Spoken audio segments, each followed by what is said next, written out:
à l'occasion du 50e anniversaire du prince héritier Frédéric de Danemark ce samedi, le Royal Blog de Paris Match revient en 25 photos sur sa jeunesse, de sa naissance à ses 18 ans.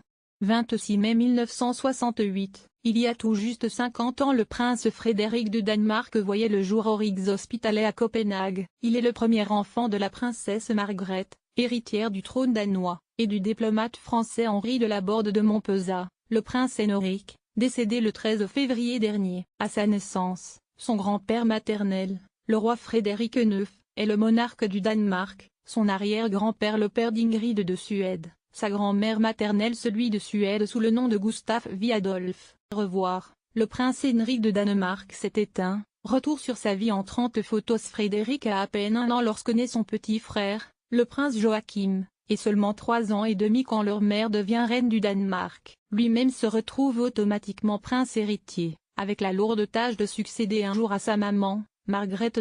Frédéric a été élève à la prestigieuse école des Roches en Normandie et à sa scolarité au Danemark s'ajoute une parenthèse dans le pays d'origine de son père, comme celui-ci le souhaitait. Frédéric de même que son cadet Joachim fréquente en effet, dans les années 1982-1983, la prestigieuse et très chic école des Roches à Verneuil-sur-Avre en Normandie. Mais c'est au Regard Gymnasium, lycée danois situé à Hellerup dans la banlieue nord de Copenhague, qu'il obtient son baccalauréat de langue vivante à l'été 1986. Le prince héritier a eu 18 ans 1 mois plus tôt, un anniversaire qui a marqué son entrée au Conseil d'État, aux réunions que sa mère la reine Margrethe II tient avec ses ministres, une quinzaine de fois par an, pour contresigner les lois de son royaume. Diplôme en poche, le moment est venu pour lui de songer aux études supérieures qu'il suivra à Rue au Danemark et à Harvard aux États-Unis et à la formation militaire, indispensable à son métier de futur roi. À relire, Joe de Sydney, Frédéric de Danemark rencontre la femme de sa vie et toute reproduction interdite.